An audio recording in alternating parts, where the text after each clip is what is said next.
नमस्कार दोस्तों, मैं आज आपको जो पूर्ण वर्ग संख्या नहीं है उसका वर्ग निकालने के बारे में बेसिक ट्रिक बताने जा रहा हूँ। इसी बेसिक ट्रिक की सहायता से आप बड़े से बड़ी संख्या का सेकंडों में वर्गमूल निकाल सकते हो। यहाँ पर आज हमारा क्वेश्चन है √7 का मान ज्ञात करें। हमें अगर यहाँ पर दिया होता √4 का मान तो हम बताते थे कि ये 2 होगा। इसका हमारी बेसिक ट्रिक के माध्यम से इसका मान निकालेंगे। तो देखते हैं कि ये 7 है, तो सबसे पहले हम क्या करेंगे, 7 के बाद और पहले कोई ऐसी संख्या देखेंगे जो पूर्ण वर्ग संख्या हो। यानी 7 से पहले कौन सी संख्या आती है? 7 से पहले तो 4 पूर्ण वर्ग संख्या आती है, और 7 के बाद में हमें पता है 9 पूर्ण वर्ग संख्या आती है। तो 7 के जो पहला आता है तो इसमें क्या है, या तो हमें 4 लेना है या हमें 9 लेना है, कौन सा ही ले ले। लेकिन जब 4 लेते हैं तो उसमें क्या है, 7 बनाने के लिए इसे +3 करना पड़ता है। अगर हम 9 लेते हैं तो इसे 7 बनाने के लिए इसमें -2 करना पड़ता है। तो अब देखते हैं, पहले हम 4 लेके करते हैं, फिर हमें 9 लेके करते हैं। अब दोनों मान लेके करेंगे और इसी प्रकार से देखते हैं। पहले लेते हैं 4, तो हम ले लिया मान 4। अब 4 को हम +3 करेंगे तो हमारा 7 के बराबर जाएगा, यानी +3। तो फिर क्या करना है, हमें पहली वाली संख्या का वर्गमूल निकाल लेना है, यानी इसे रूट निकाल देना है। इसका रूट निकालेंगे तो ये आ जाएगा 2 +3। अब क्या करना है, ये मान होता है 2, 2 है जो इसके बट्टा में आ गया है, तो इस संख्या का दुगुना मान इसके बट्टा में लिख देना है। यानी यहाँ पर 2 है तो ये 4 लिख देंगे। अगर यहाँ पर 3 होता है तो हमें 6 लिख देंगे। यहाँ पर 4 होता है तो हमें 8 लिखना पड़ता है। यहाँ पर अगर 5 होता है यहाँ पर 10 लिखना पड़ता है। यानी इस संख्या का इसके बट्टा में दुगुना मान लिख देंगे, तो इसका दुगुना हम 4 लिख देंगे। अब क्या करना है, हमें ये इसका मान निकाल लेना है और फिर इसमें जोड़ देना है। तो 3/4 का मान कितना होगा देखते हैं। 3/4 का मान हम पहले 3 में भाग देंगे तो जाता नहीं, तो हम पॉइंट लगाएंगे। तो पॉइंट लगाने के बाद में हमारा जाता है 7 बार, 7 चौका 28। फिर हमारा जाता है 2 बार, सॉरी 5 बार। फिर हमारा जाता है 5 बार, यह आता है 0.75। तो अब क्या करते हैं, 0.75 मान आता है, तो अब क्या करते हैं 0.75 को हम इसमें जोड़ देते हैं। तो इसमें जो पॉइंट मान होता है इसे हम किस प्रकार से जोड़ते हैं, यानी हमारा इसमें 2 में जोड़ना है। तो 2 में जोड़ना है तो 2 के बाद में हम पॉइंट लगा कर 0 0 लगा देते हैं। फिर क्या करते हैं, ये पॉइंट है, पॉइंट की सीध में पॉइंट लगा देते हैं। फिर हम क्या करते हैं, इसको 75 को लिख देते हैं। अब देखते हैं, तो हमारा दशमलव के बाद 2 अंक है तो हमें 2 अंक मान लेना है। अगर 3 होता 3 जोड़ लेते। अब क्या करते, 5 7 पॉइंट, तो पॉइंट लगा दिया, और बट ये 2 है 2, तो ये हमारा √7 का मान आएगा 2.75। इस प्रकार से हम देखते हैं 9 को मानकर हम इस प्रकार से करते हैं। अगर हम उसी जगह पर हम 9 मान लेते तो हम क्या करते, 9 में क्या है, 7 बनाने के लिए इसमें माइनस करना पड़ता है, यानी 2। फिर क्या करते हैं, पहली वाली संख्या का हम वर्ग निकाल देते हैं, यानी 9 का वर्ग निकालते हैं तो 3 आता है। 3 - 2, तो इस संख्या का इसके बट्टा में दुगुना लिखना है, यानी यहाँ 3 है तो यहाँ पर क्या लिखना है, 6 लिखना है। तो हम 6 लिखना है तो ये करते -3, इसे हम काट देते हैं, यानी ये आता है 1/3। तो हम 1/3 का हम मान निकाल लेते हैं और इसे घटा देते हैं, हमारा मान आ जाएगा। देखते हैं, हम 1/3 में भाग देते हैं तो हमारा क्या मान आएगा देखते हैं। यानी पॉइंट लगाते हैं, भाग जाता नहीं, तो पॉइंट लगाने के बाद में आता है 3 3। इसकी बारंबारता चलती रहती है, तो इसकी बारंबारता चलती रहती है, तो इस प्रकार तो जब हम इसमें से घटाते हैं तो हमारा मान आता है, यानी अब 3.00। फिर हम घटाते हैं तो ये आता है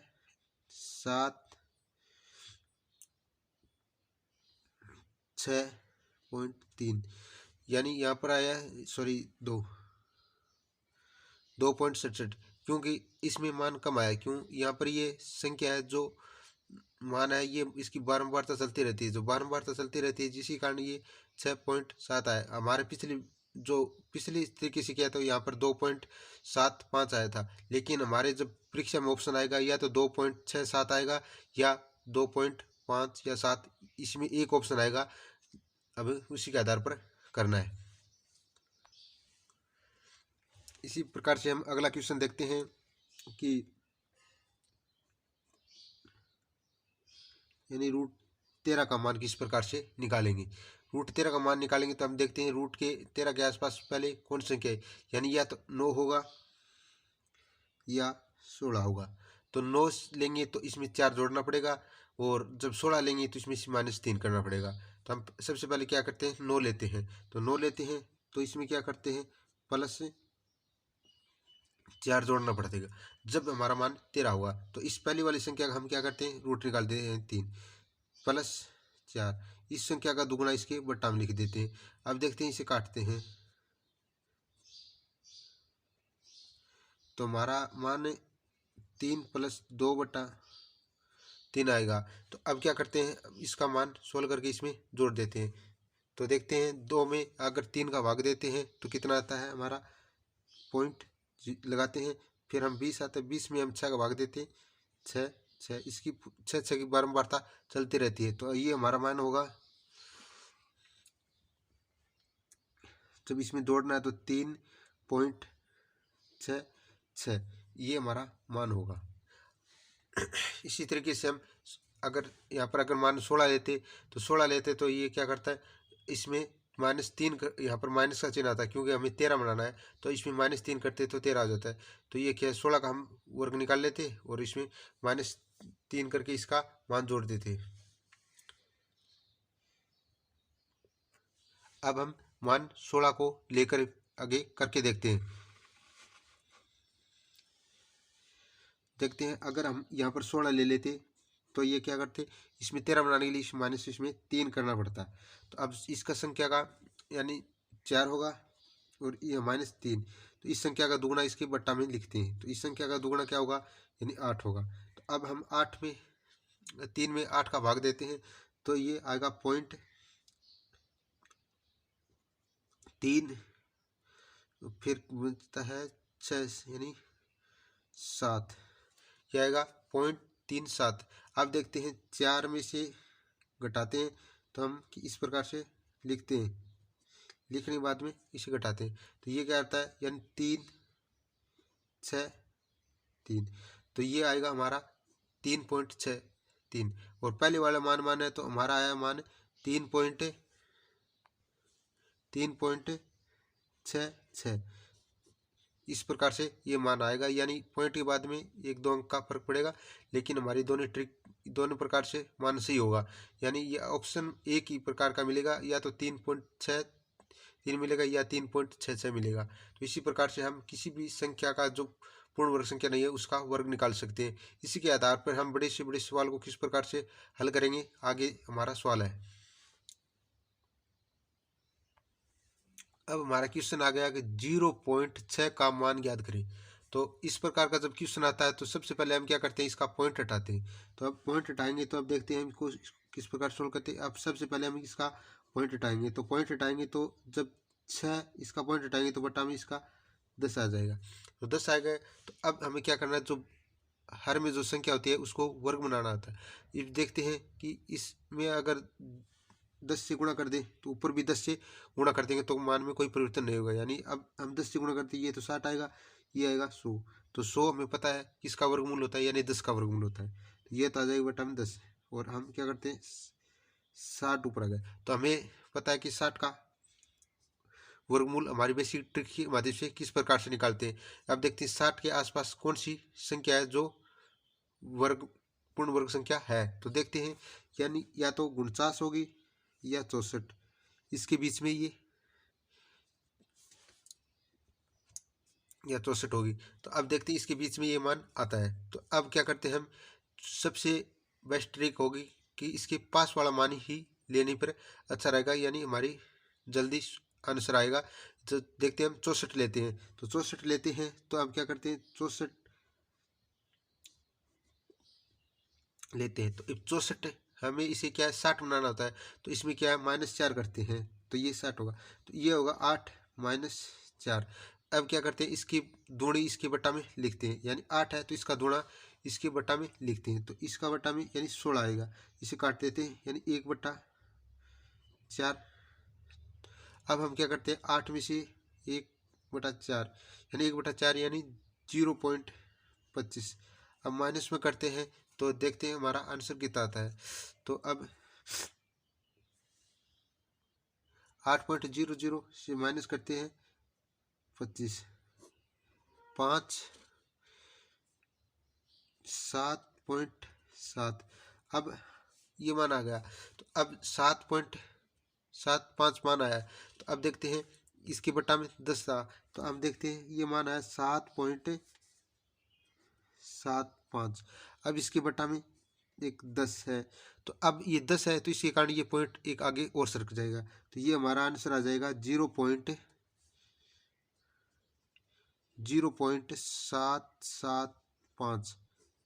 ये मान आ जाएगा। इसी बेसिक ट्रिक के माध्यम से हम इस प्रकार से बड़े से बड़े सवाल को सेकंड में हल करते हैं। आगे एक सवाल और देखते हैं। अगर हमें दे दिया कि 0.5 का मान निकालेंगे, तो अब सबसे पहले हम इस मान को पॉइंट से हटाएंगे। तो सबसे पहले पॉइंट से हटाएंगे तो हमारा किस प्रकार हटाएंगे, इसके जो पॉइंट के बाद में यानी एक अंक है तो हम क्या बटा में 10 लगा देंगे, ये हो जाएगा 0.10। अब हम क्या करेंगे, इसको पूर्ण वर्ग संख्या बनाएंगे, तो इसे ऊपर और अंश और हर से 10 से गुणा कर देंगे, यानी ये होगा 50, ये होगा 50 बट्टा में 100। अब हमें पता है यानी इसका मान तो 10 होगा, तो ये होगा 10 50 रूट। अब 50 का कोई पूर्ण वर्ग संख्या नहीं है, तो इसका हम हमारे ट्रिक के माध्यम से निकालेंगे। फिर देखते हैं हमारा किस प्रकार से हल करते हैं। 50 को हम इसमें देखते हैं 50 के आसपास, इसमें यानी 49 पूर्ण वर्ग संख्या है।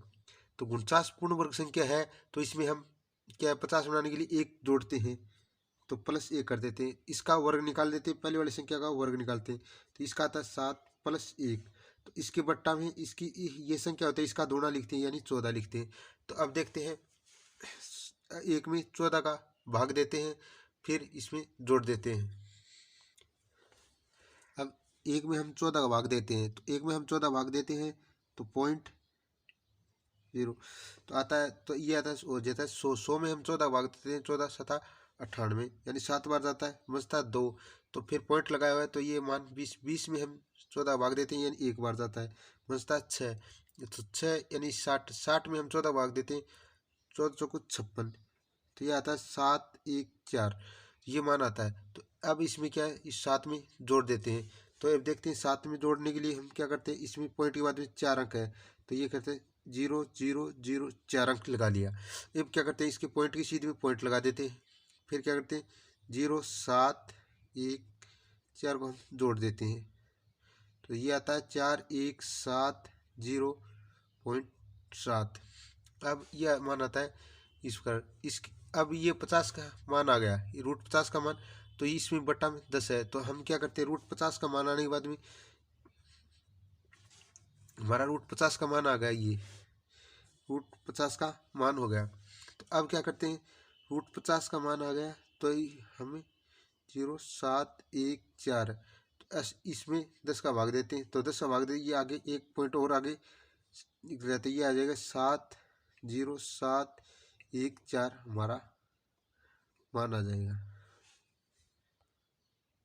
अगर वीडियो पसंद आई तो वीडियो को लाइक शेयर और कमेंट जरूर करें। अगर आप हमारे चैनल पर नए हो, चैनल को सब्सक्राइब जरूर